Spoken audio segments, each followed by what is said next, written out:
여러분들은 혼자가 아닙니다.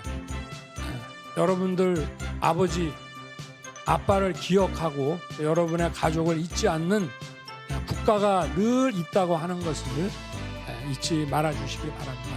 힘내십시오. 자, 메리 크리스마스, 새해 복 많이 받으십시오.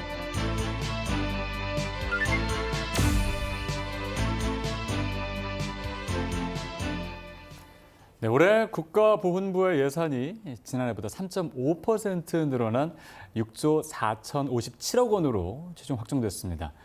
국가가 끝까지 책임지는 인류 보훈을 구현하겠다.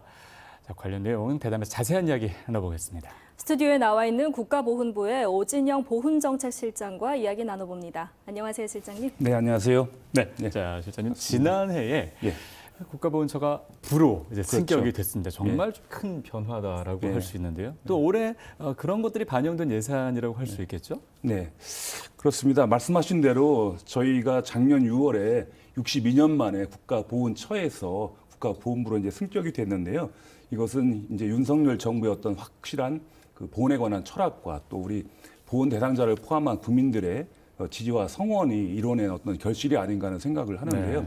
네, 그런 반면에 그럼 우리 이제 국가보훈부는 일을 더 잘해야 되겠다고 하는 마음을 이제 먹게 되지 않겠습니까? 그래서 더 잘하려고 이제 열심히 노력을 해서 예산을 편성을 했는데 아까 이제 자막에 나왔던 것처럼 3.5% 인상된 6조 4천억 원 정도로 이제 편성을 했고요. 근데 저희 그 예산 편성의 주요 중점은 한 5가지 정도로 생각을 해볼 수 있을 것 같습니다. 그래서 뭐니 해도 우리 대상자분들은 어떤 경제적인 안정을 굉장히 많이 갈구를 하시거든요. 그래서 이제 보상금을 좀 더 많이 잘 들여서 좀 생활을 좀 윤택하게 하는데 도움이 될 수 있도록 하는 부분이 한 가지가 있고요.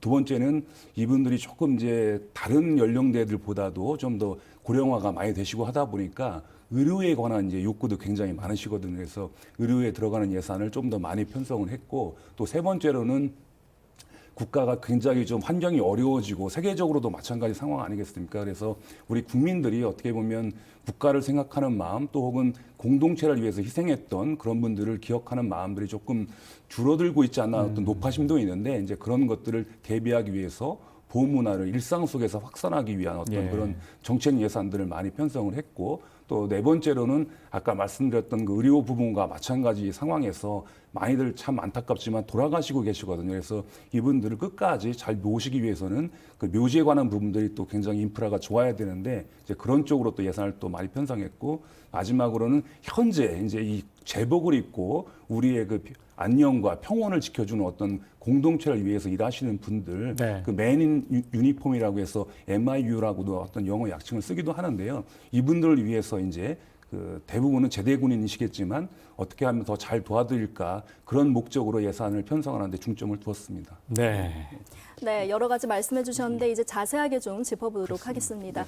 아까 잠깐 국가유공자분들의 보상이 강화된다고 하셨는데요. 구체적으로 어떤 부분들이 강화되는 건가요? 그렇습니다. 참 뭐 드리기 어려운 말씀이긴 합니다만은 이제 우리 보훈의 시작이라고 하면 조금 안타깝지만 자기 인생에 있어서는 발생하지 않았으면 좋았을 법한 사건을 겪는 것으로 좀 시작되는 측면이 많이 있습니다. 예를 들자면 다들 아시는 것처럼 우리 천안함 폭침 사건이라든가 또 연평도 포격 도발 이런 걸로 인해서 돌아가시거나 다치게 되면 굉장히 어떤 사회적 기회를 잃게 되는 것이고 또 사회적 기회를 잃는 것뿐만 아니라 어떤 경제적인 궁핍이라든가 이런 것도 직면을 하게 되시기 때문에 보상금 문제는 아마 우리 대상자분들이 가장 그 핵심적인 보훈의 문제로 인식하고 있다고 저희들은 판단을 하고 있습니다. 그래서 2년 연속 보상금을 5% 이상 이제 인상을 해드렸는데 이제 그 다치신 정도라든가 희생의 정도에 따라 가지고 저희들이 이제 한 1,000만 원 정도부터 한 60만 원 정도까지 어떤 레인지별로 좀 다르긴 하지만 이분들을 위해서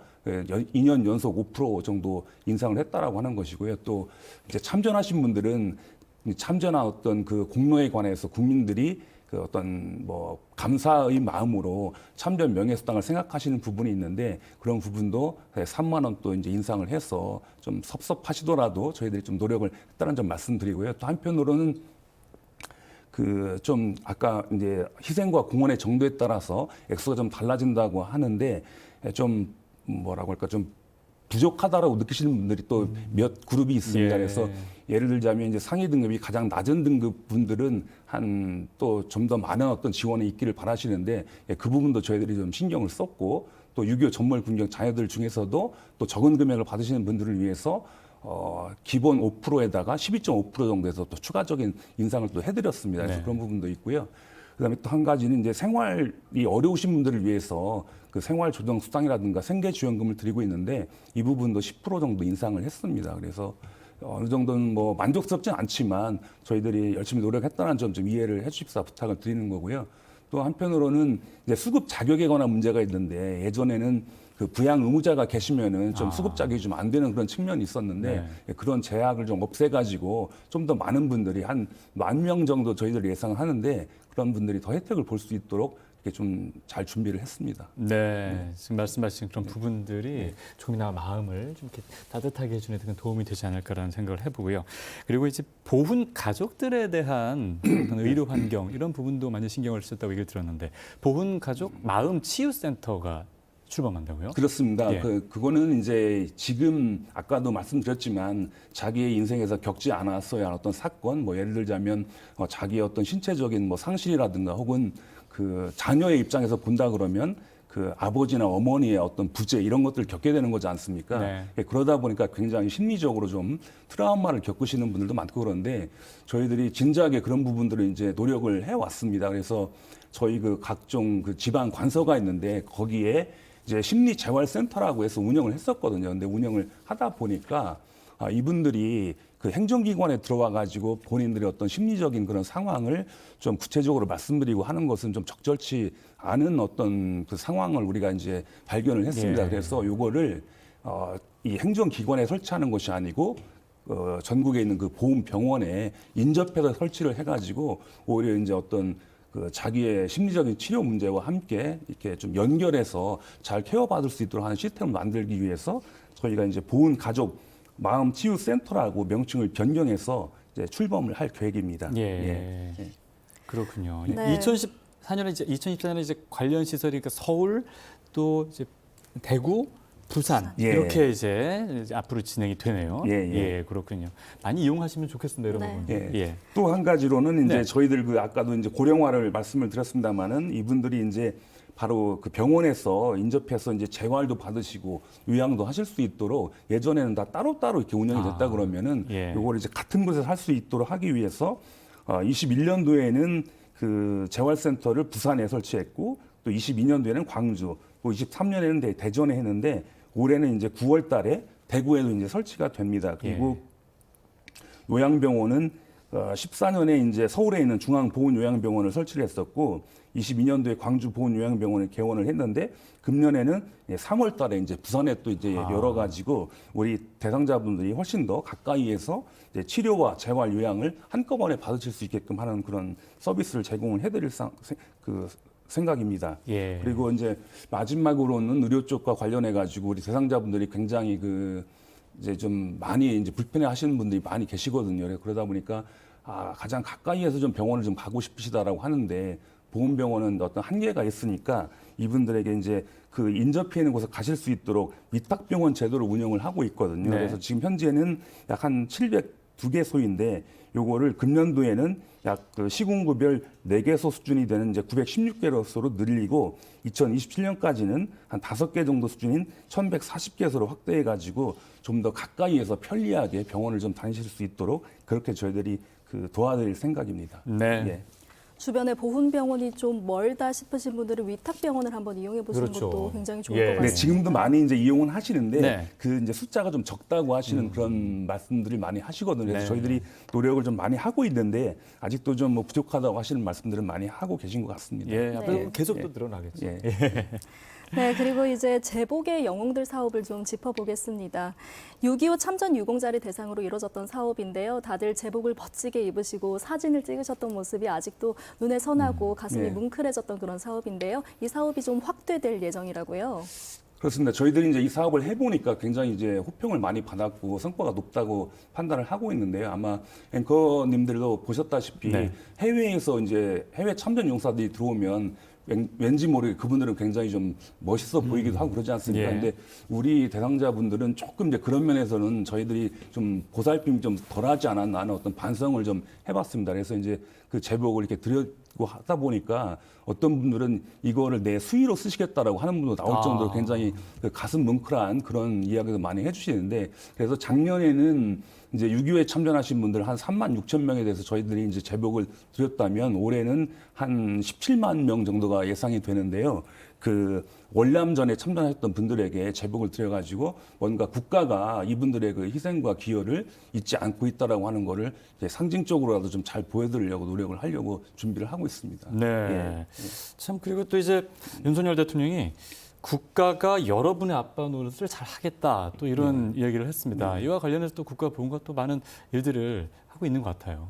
예. 그 대표적으로 이제 작년에 론칭했던 그 히어로즈 패밀리 프로그램인데요. 네. 사실은 외국은 이제 그런 유사한 프로그램을 이미 많이 하고 있기도 합니다. 근데 다만 이제 저희들이 조금 그런 부분에 이제 어떤 심리적인 부분, 또 정서적인 안정 지원 뭐 이런 것들은 조금 어떤 소득 보장의 문제라든가 또 의료 서비스의 확충 이런 것 때문에 조금 이제 우선순위가 밀렸다라고 한다 그러면 이제 지금은 이제 그런 거를 해야 될 때가 아닌가 싶어가지고 예. 작년부터 이제 실시를 했습니다. 그래서 굉장히 성과가 좋고 사실은 아까도 모두에 제가 말씀드렸던 것처럼 그 자기 신체의 어떤 뭐 손상, 그 다음에 아버지의 부재 이런 것들을 겪는 분들은 굉장히 또 어려움을 심리적으로 많이 겪고 있지 않겠습니까? 그래서 그런 것들에 대해서 국가가 정말 잊지 않고 있다라고 하는 것들을 잘 이렇게 나타내기 위한 어떤 프로그램이기도 하고 해서 좀 더 앞으로는 확대를 해나갈 그럴 생각으로 있습니다. 네, 아까 그 제복 입은 영웅들 관련해서도 예. 사실 아까 미국의 사례를 또 이렇게 말씀해 주셨는데 그렇습니다. 사실 그런 부분들이 영화나 이런 걸 보면은 굉장히 젊은 세대들도 보고 내가 국가를 위해서 정말 내 마음을 내 몸과 마음을 헌신하겠다라는 마음을 불러일으키는 내용들이 참 그렇습니다. 많더라고요. 예, 그러니까 예. 이런 사업들이 하나의 또 일환이라고 볼 수 있겠죠. 예. 예. 자, 그리고 예산과 관련해서 아까 예. 말씀하실 때 이제 이분들이 돌아가시면 이제 안장이 될 곳이 이제 필요한데 국립묘지가 조금 더 이제 확충이 돼야 된다 이런 말씀을 또 하셨습니다. 그렇습니다. 예. 이런 부분들이 예산에 들어가 있다고요? 이번에 그런 예산을 한 463억 정도 네. 편성을 했는데요. 지금 이제 아까 말씀드렸다시피 고령화를 좀 더 구체적으로 말씀드리면 우리 6.25에 참전하신 분들은 아마 평균 연령이 91세쯤 되시고 예. 또 월남전에 갔다 오신 분들은 아마 한 75세쯤 되는 걸로 제가 기억을 하고 있습니다. 그래서 이분들 중에 안타깝게도 정말 이제 건강하게 더 오래오래 사셔야 되겠지만 부득이하게 어떤 게 돌아가셔야 되는 분들은 어쩔 수 없는 거니까 그래서 예. 그분들이 이제 꽤 많이 이제 계십니다. 그래서 저희들이 그 국립묘지 정책을 이제 펼침에 있어서 그 모자란 거에 대한 것들을 메꾸기 위해서 지금 현재 호국원은 그 영천, 이천, 또 괴산, 또 산청, 또 임실 이렇게 이제 있는데 이런 호국원들도 지금 거의 다 만장이 되거나 만장이 예상되고 있습니다. 그래서 네. 이런 이미 기조성되어 있는 곳들은 이제 더 확충을 하고 또 이제 호국원이 없는 이제 강원도라든가 전남권에는 이제 또 새로운 곳을 또 이제 조성을 하기로 해가지고 2029년까지는 22만 개를 저희들이 추가로 조성을 하게 됩니다. 그러면은 앞으로 한 10년 동안은 그 묘지가 부족하다라고 하는 걱정은 안 하게 될 것 같은데 이렇게 되면 이제 우리 국가 유공자분들도 사실은 본인의 어떤 그 사후에 관한 걱정을 좀 덜 수 있지 않을까 하는 네. 그런 생각을 해봅니다. 예. 네, 그리고 가장 이제 묘지 정책에 있어서 중요한 그 정책의 변화는 아시는 바도 있겠습니다만은 그 서울 현충원이 네. 유일하게 우리 12개 국립묘지 중에서 국방부가 관리를 하고 있었거든요. 근데 그게 작년 12월 28일자로 이제 국가보훈부 관할로 넘어왔습니다. 그래서 이제 그런 것들을 이관받기 위한 작업을 지금 TF를 구성해서 열심히 하고 있고요. 또 이제 이관 받은 김에 거기를 완벽하게 이제 재창조를 시켜서 정말 우리 대한민국의 호국봉원의 성지뿐만 아니라 세계의 어떤 자유민주주의 연대를 하고 또 그런 자유민주주의의 가치를 수호하는 그런 세계의 성지로 저희들이 만들려고 하고 있습니다. 그래서 아마 그런 계획들이 잘 된다면 미국의 알링턴 묘지보다도 훨씬 더 좋고 유명한 곳이 되지 않을까 그런 기대를 하고 열심히 일을 하고 있습니다. 네, 서울의 현충원이 이제 동작역에서 굉장히 가깝고 가깝죠. 저도 예. 어렸을 때 그곳으로 이제 뭐 현장 체험 학습 이런 걸 다녀온 기억이 나는데 네, 네. 최근에 이제 그런 부분들을 이제 문화와 힐링의 공간으로 좀 더 그렇습니다. 확대하겠다 이런 또 예, 예. 이야기도 있었거든요. 예. 그런 부분들이 이제 기대하면 되는 거죠. 그런 거죠. 예, 알겠습니다. 네, 이렇게 부로 승격된 이후에 정말 많은 것들이 변화되고 있는데요. 국가보훈부가 원래 그 제대군인 정책의 주무 부처이기도 하잖아요. 그렇습니다. 예. 부로 승격된 이후에 의무 복무자까지 정책 대상이 확대됐는데요. 그러면 이분들을 위한 정책은 어떤 것들이 추진되나요? 지금 이제 우리 사회의 화두는 뭐 잘 알고 계신 것처럼 공정 내지는 어떤 형평성 문제인 것 같습니다. 그래서 특히 이제 의무 복무를 하는 젊은 청년들은 굉장히 그 본인들의 복무에 관해서 국가가 어떤 배려를 해주기를 많이 희망을 하고 있는 것으로 여러 가지 조사 결과라든가 논문들이 있습니다. 그래서 네. 그분들에 대한 배려를 국가가 이제 우리 국가보훈부가 이제 잘 생각하고 하는 것은 당연한 그 정부의 책무이지 않을까라는 생각인데요. 그래서 가장 최근에는 이제 올 1월 12일자로 의무복무 제대군인들도 우리 제대군인 지원에 관한 그 내용을 적용받을 수 있도록 법률이 바뀌었습니다. 그래서 좀 뭐 만시지탄이긴 하지만 이분들을 좀 더 잘 도와드릴 수 있도록 여러 가지 어떤 그 정책이라든가 시책을 구상을 하고 있는데 대표적으로는 지금까지는 이분들이 이제 군복무를 한 그 기록이 취업을 했을 때 그 호봉이라든가 경력 산정에 있어서 의무가 아니었습니다. 그런데 이제 앞으로는 의무가 되도록 저희들이 이제 관련 법률을 좀 개정을 할 예정으로 있고요. 또 여러 가지 어떤 많은 관계 부처하고의 협조 사항으로 남아 있긴 합니다만은 국방부, 국토부, 교육부, 복지부 등과 이제 협의를 해서 군복무 중에 이제 학점 취득도 이제 가능하도록 해주고 그다음에 이제 그 군복무를 마쳤다라고 하면 주택 요즘 뭐 주택 문제 굉장히 그 심해서 뭐 영끌 네. 문제도 나오고 하는데 우리 이제 그 의무복무 군인들은 주택 청약 시에 이제 가점도 받을 수 있게끔 하고 예. 또 국민연금에 있어서도 그 가입으로 인정하는 기간을 지금은 6개월인데 앞으로는 그 복무한 기간 18개월만큼 좀 이렇게 적립할 수 있도록 그런 내용들 이제 추진 중에 있습니다. 그래서 지금은 뭐 어떤 정확하게 딱 뭐가 이제 확정됐다라고 하는 것은 좀 그렇게 많지는 않지만 그 종합적인 의무복무자 지원 방안을 금년중에는 다 수립을 해서 우리 국민들 앞에 좀 공개할 수 있지 않을까 그런 생각을 하고 있습니다. 네. 저희 생방송 대한민국 일부 스텝 중에 저희 장교로 예. 5년 이상 또 근무하고 나온 또 우리 스텝 작가님이 한 분 계시는데 아, 그러시군요. 굉장히 도움을 많이 받지 않을까 예, 예, 이런 또 예. 기대를 해보게 됩니다.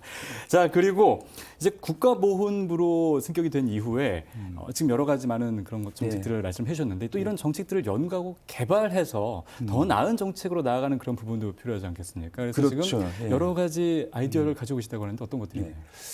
지금 이제 우리가 부로 뭐 작년에 이제 승격이 됐습니다만은 뭐 이제 정책을 전문적으로 연구해 준 어떤 그런 기관의 필요성을 절감을 하고 있었습니다. 예. 근데 마침 뭐 초로 있던 시절에도 그런 연문은 갖고 있었습니다만은 잘 되지 않았던 건데 이미 이제 부가 됐으니까 또 제가 알고 있는 바로는 다른 모든 부, 국무위원인 부는 그런 전문적인 연구기관이 있거든요. 네. 그래서 뭐 예를 들자면 KDI 한국개발연구원도 있고 그다음에 뭐 보건사회연구원도 있고 또 국토연구원도 네. 있고 그래서 어떤 국민들의 실생활과 밀접한 어떤 정책을 연구할 때 저희들 같이 이제 직접적인 어떤 뭐 일반적인 공무원들이 아이디어를 내가지고 하는 것만으로 좀 요즘은 우리 국민들의 욕구를 다 충분히 이제 만족시켜 드릴 수 없지 않습니까? 그래서 네. 전문적인 연구기관이 이제 많이 필요하다라고 느꼈었는데 그런 차에 우리가 이제 보훈부로 되면서 보훈정책연구원을 만들 필요성을 정말 절실히 느껴가지고 작년에 이제 그 국회에다가 관련 법률을 이제 제출을 해서 지금 현재 논의 중에 있고요.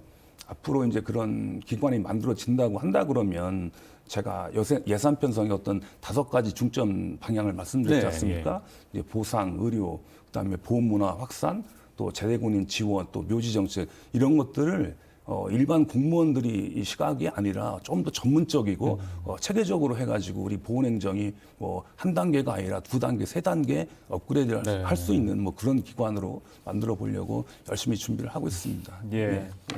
네, 저희 할아버지도 국가 유공자셔서 오늘 정책이 그래요? 굉장히 마음이 그러시군요. 많이 가고 귀 네. 기울이게 되는데요.